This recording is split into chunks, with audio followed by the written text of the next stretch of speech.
Из Ирана новость.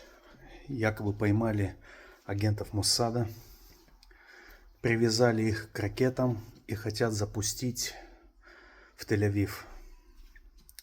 Немыслимая жестокость, конечно. Мне кажется, они ловят обычных мирных жителей Ирана, которые выступают за Израиль, за цивилизованный мир, против своего жестокого режима. Я желаю иранцам быть сильными.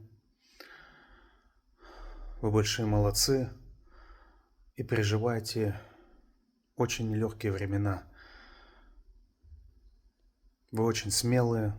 Желаю вам скорейшего освобождения из вот этого вот адского плена, в котором вы пребываете. Режим аятолл должен пасть. Всем мира.